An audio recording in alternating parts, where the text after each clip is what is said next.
Je voulais vous faire un peu une intro à la con comme d'habitude pour un peu nous mettre dans l'ambiance pump it up par ici. Et en fait, on est jeudi matin et j'ai eu des messages de deux personnes qui me suivent sur Insta ce matin et ça me met en joie. Donc, plutôt que d'être dans le pump it up là ce matin, j'ai juste envie de vous partager la joie que j'ai. Donc voilà, introduction dans la joie et la bonne humeur toujours, mais vraiment beaucoup de joie. Je partage tout ça avec vous et merci aux deux personnes qui m'ont contacté. Je suis comme ça, voilà. Merci.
Bonjour, comment allez-vous aujourd'hui? Comment allez-vous cette semaine? Est-ce que vous allez bien? Est-ce que tout se passe bien pour vous, pour vos projets, dans votre vie pro, votre vie perso? Est-ce que vous allez bien?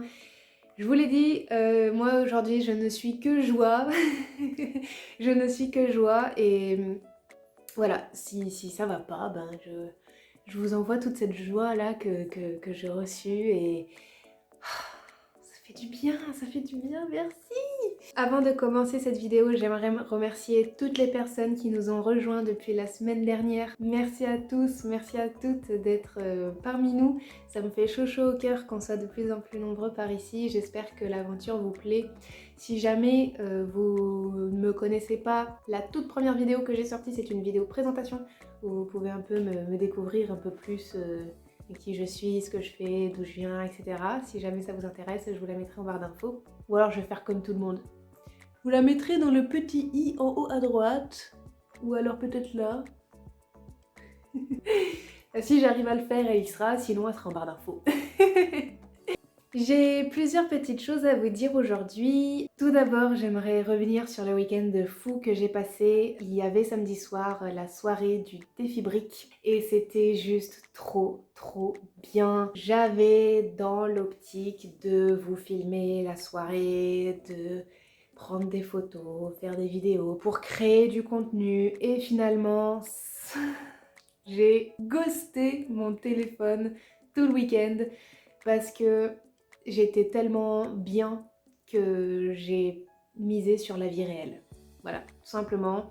Je vous l'avais dit dans une précédente vidéo, je ne suis pas connectée avec mon téléphone et là, même si au départ j'avais envie de créer du contenu par rapport à cet événement, bah finalement j'ai préféré vivre le moment présent et apprécier et profiter à fond de chaque moment plutôt que de le vivre à travers mon écran parce que quand on prend une photo ou une vidéo de quelque chose, eh ben, on doit regarder dans son écran pour voir si on filme bien, etc.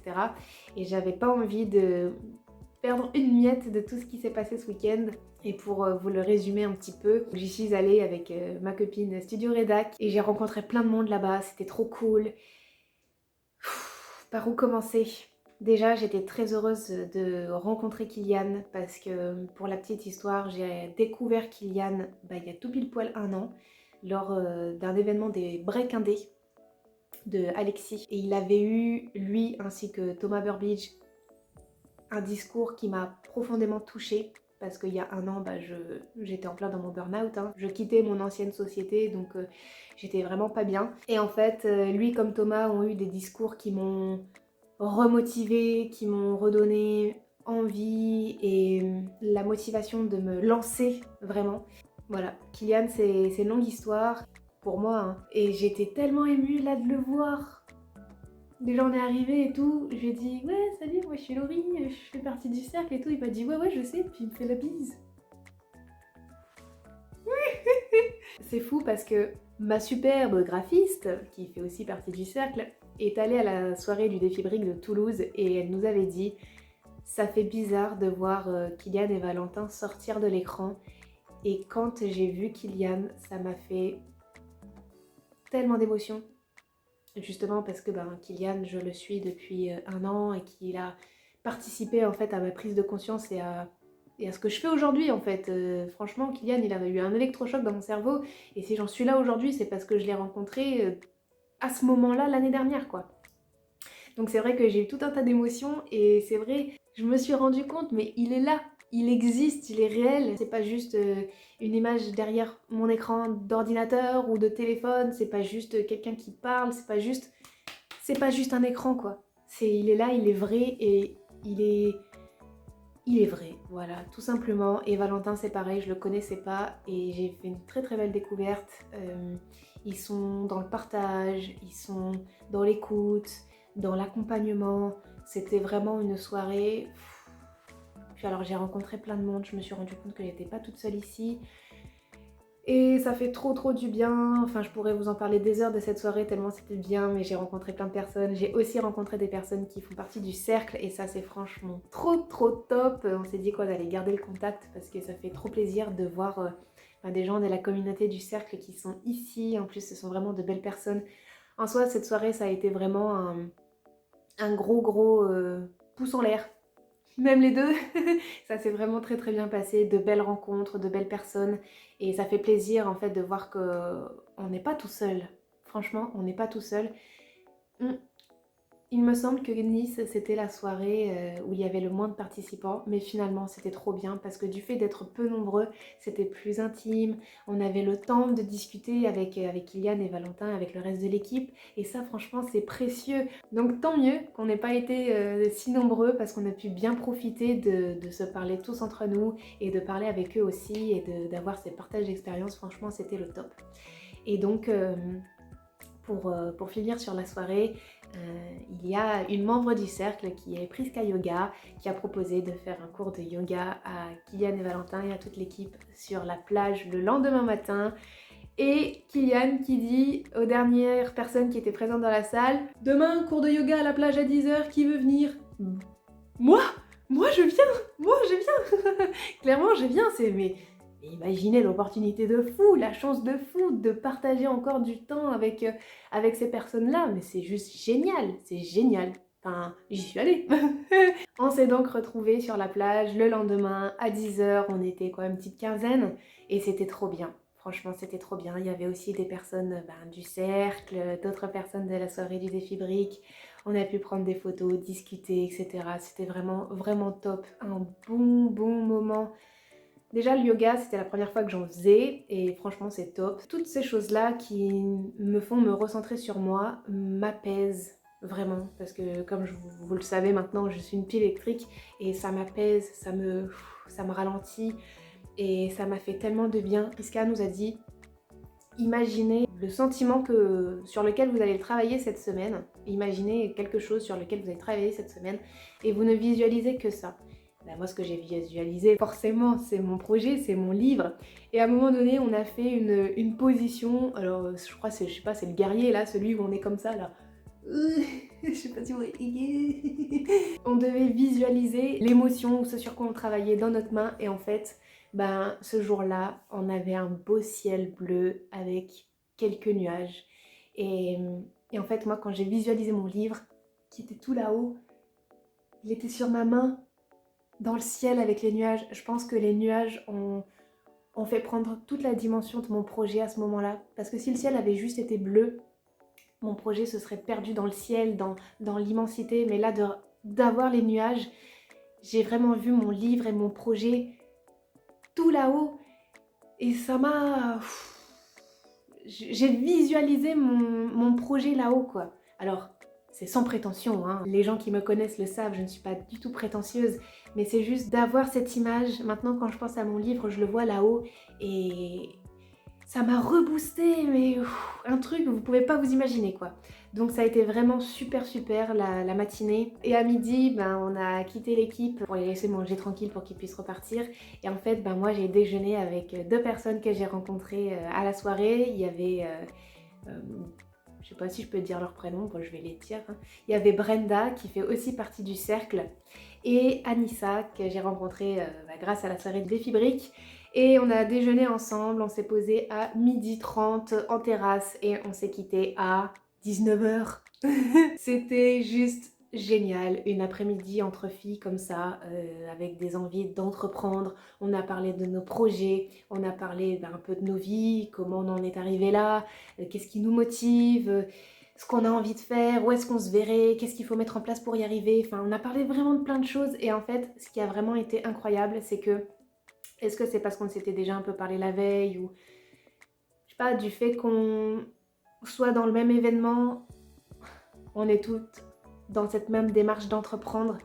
On s'est vraiment toutes les trois senties à l'aise de parler, mais de plein de sujets, autant de vie professionnelle que de vie privée. Et c'est cette aisance en fait qui était vraiment absolument géniale parce que on a parlé de plein de choses. D'ailleurs, je sais pas si ça se voit, mais j'ai pris un coup de soleil sur le nez. Et encore, j'ai attendu, aujourd'hui on est jeudi, j'ai attendu vraiment le dernier jour parce que sinon il y aurait eu un gyrophare ici. Mais franchement voilà, c'était génial, j'ai vraiment passé un très bon week-end. J'ai rigolé, j'ai profité et ce truc en fait de voir les gens vrais, le physique, le réel. Ça m'a tellement manqué, tellement.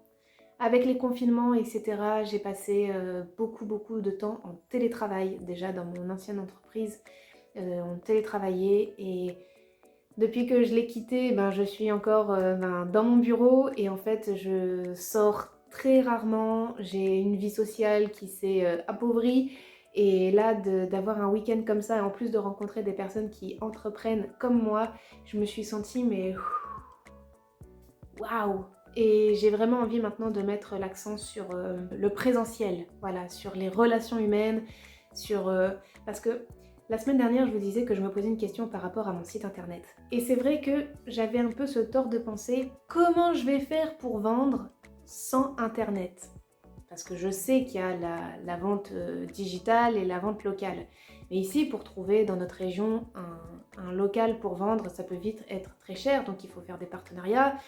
Mais encore faut-il que le projet se réalise bien et que tout se groupie bien pour pouvoir aller proposer mon livre chez une librairie locale, indépendante. Et peut-être que la partie locale est plus difficile que la partie digitale où j'aurai juste à faire un site internet, à communiquer sur mon site et à proposer mon site internet en fait. Mais il y a quelque chose de différent entre le digital et le local. Et d'avoir passé ce week-end-là avec des vrais gens, ça m'a...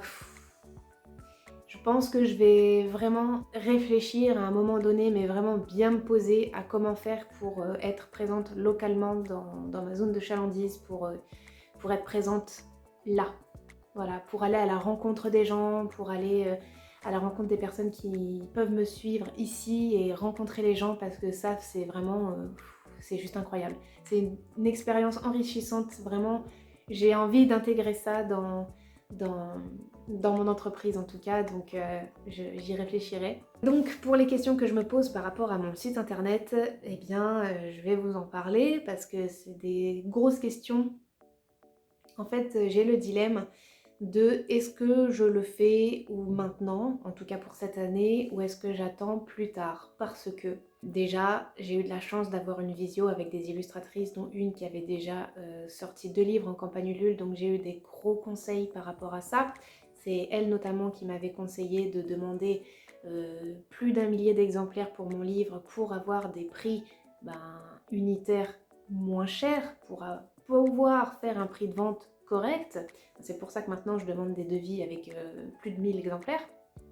Mais aussi elle m'avait conseillé de faire un site internet, en tout cas que le site soit prêt pour après la campagne. Parce que si je vends mon livre sur la campagne et que des gens par exemple ratent la campagne, qu'ils puissent se le procurer ailleurs. Sauf que là, le problème de ce projet-là, c'est qu'il y a tellement d'inconnus. Je suis quelqu'un qui me pose beaucoup de questions, mais il y a tellement d'inconnus, je ne sais pas, et je ne peux pas prévoir, et ça c'est chiant, c'est chiant. Je vais pas dire que je suis une maniaque du contrôle, mais... mais j'aime contrôler, j'aime calculer, j'aime savoir où je vais pour ne pas me faire surprendre en fait, parce que je vous l'avais dit dans une précédente vidéo, je joue la carte de la sécurité et plus j'analyse, plus je me dis qu'il y a telle ou telle possibilité qui puisse se passer, plus je serai préparée et moins j'aurai peur d'aller dans telle ou telle voie parce que si j'y réfléchis déjà en amont, eh bien je peux être préparée et savoir où je vais et avoir les armes pour me dire allez je vais dans telle voie, il faut que je fasse ci, il faut que je fasse ça, c'est bon, je sais où je vais, j'y vais. Le problème c'est que ici, les tarifs des imprimeurs, c'est plus de 10 000 € juste pour le livre, en sachant qu'il faut rajouter les papeteries et j'aimerais bien proposer quelques produits autres qui ne soient pas du livre ou de la papeterie, donc il faut que je trouve d'autres fournisseurs, donc tout ça c'est pareil. Imaginons, je dis n'importe quoi, j'ai besoin de 15 000 € pour faire ma campagne. 15 000 €, c'est uniquement pour les produits. Imaginons que quand même j'aimerais bien rentabiliser les frais que là je suis en train de sortir, donc les frais de correction et les frais de mise en page. Je commence à me dire mon Dieu, mais si je fais une campagne à 20 000, ça ne va jamais marcher. Donc ça ne se voit pas là, mais je suis en panique totale. Je cherche vraiment des solutions pour ne pas arriver à de tels montants parce que je... je fais une syncope. Donc tout ça, bah, je le réfléchis, donc il faut que je cherche un imprimeur ailleurs. D'ailleurs, en parlant d'imprimeur, je me perds un peu dans la chronologie, je suis désolée, c'est parce que j'ai vraiment plein d'idées en tête. L'imprimeur, j'ai un rendez-vous téléphonique le 5 mai avec un imprimeur qui est hors de ma région pour que je puisse voir si les tarifs sont chers uniquement chez moi ou partout. J'espère, on va toucher du bois, il y en a où, il y en a là. Et j'espère que ça sera moins cher ailleurs parce que voilà, sinon c'est pas possible. Et donc, imaginons que je prends, allez, on va rester sur notre base de 15 000 € pour la campagne. Je dis n'importe quoi, hein. J'ai pas encore fait de calcul, j'ai encore pas de prix, donc c'est vraiment n'importe quoi. Imaginons si j'arrive à bien faire mes prix et que pour chaque produit vendu, j'arrive à en rentabiliser 2. Cela veut dire que si je commande 1000 unités de chaque, il faudrait que j'arrive à en vendre 500 pour pouvoir payer le tout. Vous me suivez? Donc si j'arrive à en vendre 500, ça serait trop cool, touche du bois, hein, ça serait trop bien. Eh ben, je pourrais payer le tout, mais ça veut dire qu'il me resterait de la marchandise sur les bras. Comment je fais pour vendre les produits que j'aurais pas réussi à vendre via la campagne Ulule? C'est pour ça que la question du site internet se pose. Parce que, comment expliquer? Si ma campagne fonctionne et que j'arrive à vendre les 1000 exemplaires, eh ben, la question se pose pas. J'ai pas besoin de garder du stock. Si tout le stock se vend, il n'y a pas de question à se poser. Si je dois commander plus que le stock qui était prévu au départ, enfin, en tout cas, sur le devis, si je demande 1000 exemplaires et que j'en vends plus, eh ben, quand je vais voir l'imprimeur, j'en commande plus. Ça, c'est pas gênant.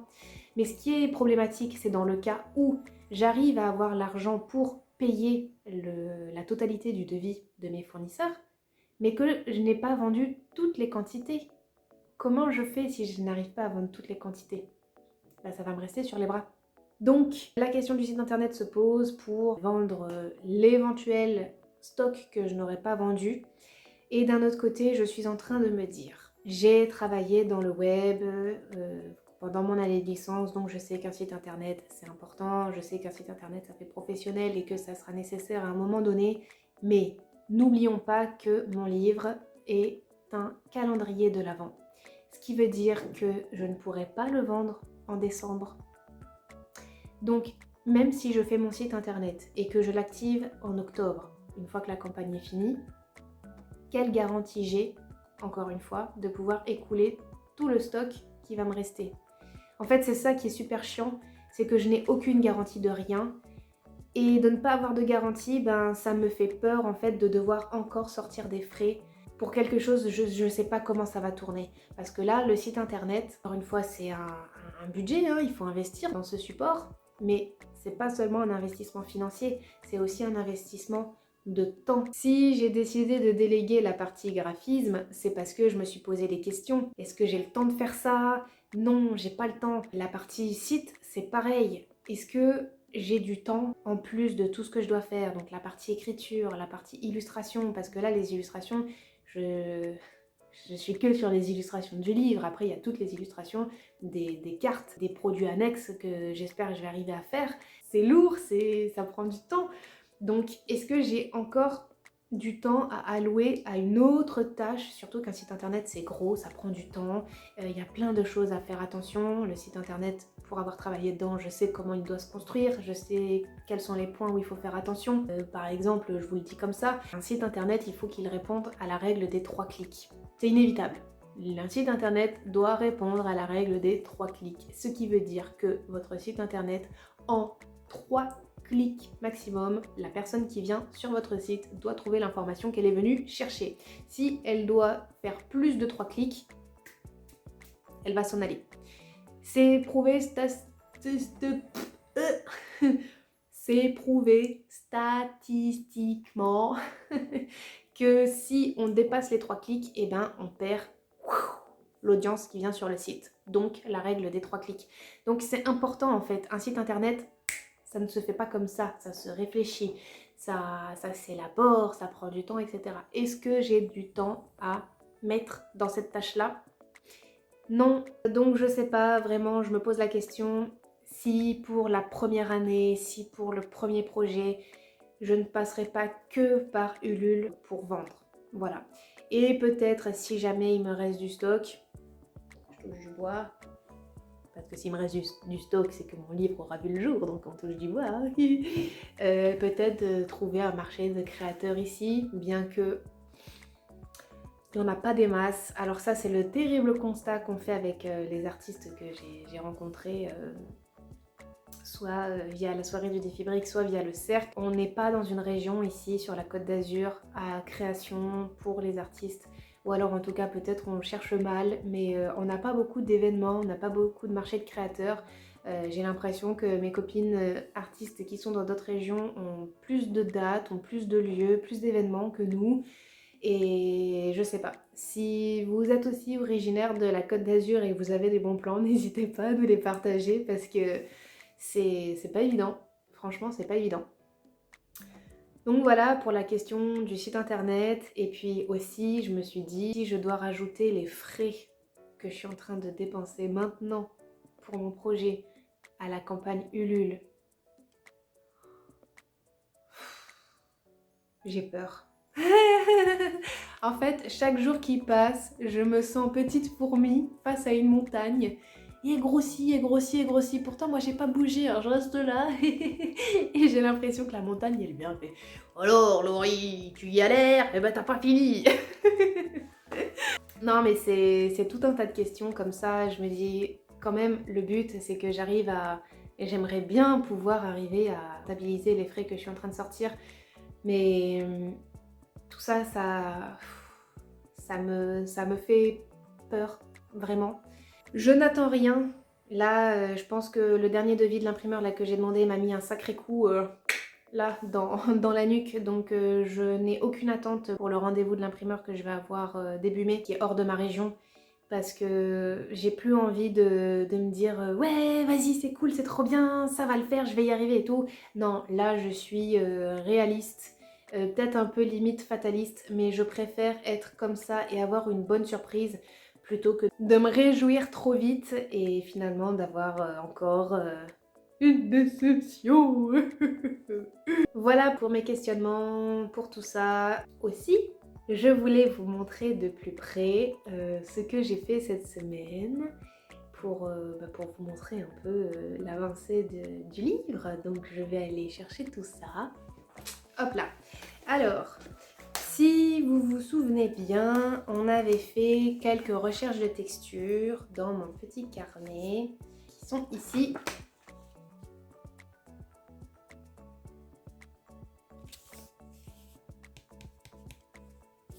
Voilà, on avait fait quelques petites recherches de texture dans ce carnet-là que j'ai repris pour faire des choses.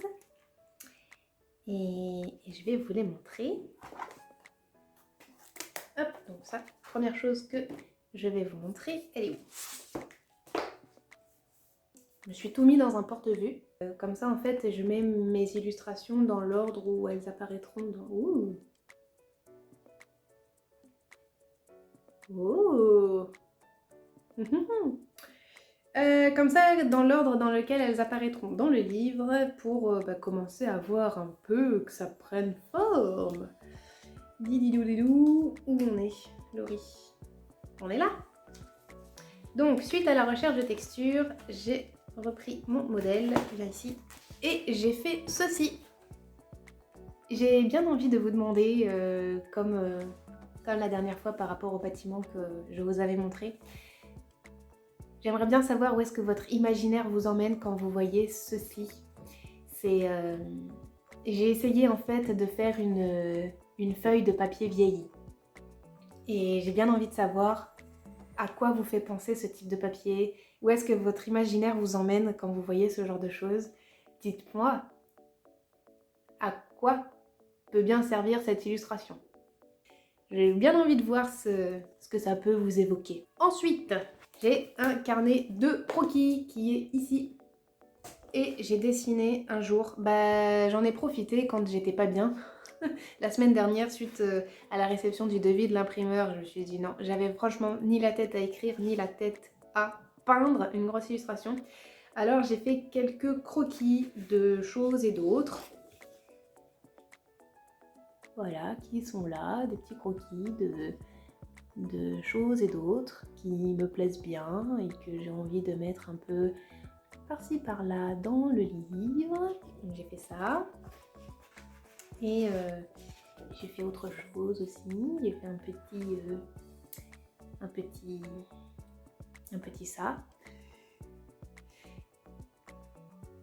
Ah oui, et j'ai rajouté ça aussi après. Alors, vous connaissez mon amour pour les végétaux. Je ne sais pas pourquoi je me suis infligé ceci, mais si je vais vous dire pourquoi, je vais la chercher. Tous ces motifs vont servir à quelque chose. Et à un moment donné, je me suis dit, tiens, mais en fait, ce serait bien que je puisse adapter les motifs en fonction de où ils vont être placés. Et donc, il y a quelque chose qui m'est venu en tête, je me suis dit, tiens, mais pour telle illustration, peut-être que j'aurais besoin d'un motif en particulier. Et donc, je suis allée me chercher une petite tasse à café. N'est-elle pas trop mimi? C'est ma dernière acquisition de vide-grenier. Je la trouve trop belle. Trop belle. Voilà. Et donc, il y a des fleurs dessus. Donc j'ai essayé de faire une fleur. Cette fleur-là qui n'est autre que la rose qui est ici en dessous. C'est celle-là que j'ai essayé de faire. Bon, sans commentaire, s'il vous plaît. On ne dit rien sur cette tasse, d'accord? Donc, ça, ce sont les petits croquis que j'ai fait. Et cette semaine, je les ai mis en peinture. Normalement, vous verrez quelques images dans la vidéo du jour. Et pour vous les montrer de plus près, voilà ce que ça donne pour la chandelle. Mais comment ça s'appelle ça? C'est pas un chandelier ça? Un bougeoir. Ouloulou. Oh putain, c'était compliqué celui-là. Voilà ce que ça donne pour le bougeoir. Alors je vais essayer de vous l'approcher. Ça je l'ai fait et je m'en félicite. Je l'ai fait à main levée. Je n'ai rien calculé, je n'ai pas tracé de ligne, j'ai pas tracé de trucs, de machine, de machin. J'ai juste regardé un petit modèle sur internet et voilà, j'ai essayé de combiner deux images en une et pour avoir ça. Et je le vois bien que c'est pas droit, je le vois bien que c'est pas totalement comme il faudrait et tout. Mais vous savez quoi, je m'en fiche. Je m'en fiche, je ne cherche plus la perfection, hein. On se souvient que le perfectionnisme, il est à la poubelle. Donc là, juste, je fais les choses comme j'ai envie de les faire et ça me plaît, voilà. Tout simplement, ça me plaît. J'ai essayé de donner de la texture, j'ai essayé de donner un peu de la lumière. Alors là, bon, à la caméra, on ne se rend pas bien compte. Mais j'ai vraiment essayé de donner un peu des effets de bois. Alors je sais pas pourquoi ce truc-là, je l'ai fait en bois. Mais j'avais envie, écoutez, voilà, c'est comme ça. Faut pas chercher à comprendre. La bougie, c'est pareil. J'ai essayé de lui donner un peu du relief, un peu de texture, tout ça. La flamme, c'est pareil. Et voilà, moi ça me plaît et je suis fière de moi, je suis contente. Voilà, c'est pas grand chose mais c'est déjà un petit quelque chose, donc je suis contente. Et pour les autres motifs, voilà ce que ça donne. De loin et de près. Voilà, donc là on a...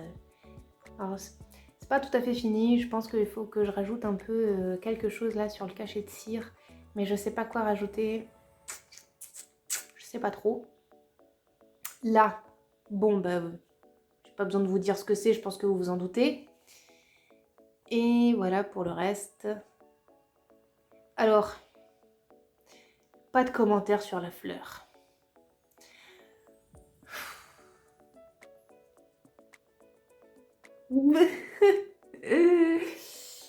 Vous savez quoi? Je me console en me disant que le motif va être rétréci, donc potentiellement la fleur on la verra pas aussi bien que ça. Donc, ça passe. Voilà, voilà. Et donc, j'ai envie de vous poser la question, comme tout à l'heure, maintenant que vous voyez quelques motifs du livre. Est-ce que ça vous donne des idées? Est-ce que ça vous aiguille un peu sur qu'est-ce qui va se passer un peu dans l'histoire? Là déjà, il y a beaucoup d'informations dans cette planche de motifs, parce que je vous en ai pas dit beaucoup. J'ai l'intention de vous en dire un peu plus lors de la présentation de mes personnages, donc ça va arriver hein, prochainement.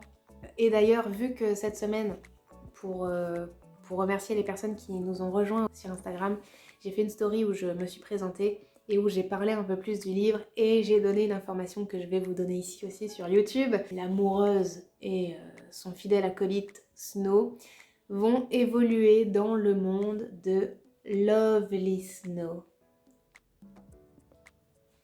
Voilà, j'ai trouvé, la semaine dernière je vous avais dit que j'avais été super productive pour la partie écriture et donc j'ai eu plein d'idées en fait de noms de villages, de noms de pays, etc. bien qu'il m'en manque encore quelques-uns. Et au début j'avais utilisé dans un de mes textes un pays qui existe déjà et après je me suis dit mais non en fait, vu que j'ai envie que tout soit dans un pays imaginaire, il faut que je trouve une façon de remplacer ce qui existe par des mots, des noms qui n'existent pas. Et donc j'ai trouvé, et là c'est tout naturellement, que le pays dans lequel habite l'amoureuse s'appelle Lovely Snow. Et quand je vous présenterai l'amoureuse, je pense que je lâcherai aussi quelques petits détails sur le village où elle habite, peut-être aussi les terres qu'elle habite, etc. Là je me rends compte que d'écrire en fait, d'avoir autant écrit la semaine dernière, plus j'écris, plus j'ai des idées. Et alors je suis une mauvaise élève parce qu'en fait j'écris sans mon plan. Je suis quand même les idées générales que j'avais mises dans mon plan, mais j'ai tellement d'idées qui viennent qu'en fait mon plan change, tout grossit et j'ai vraiment plein d'idées et plein de choses qui viennent s'affiner au fil du temps.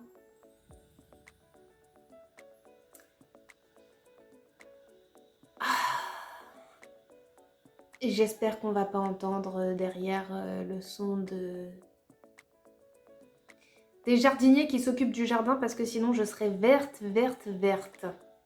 Bon, peut-être que c'est le signe qu'il faut que j'arrête ici.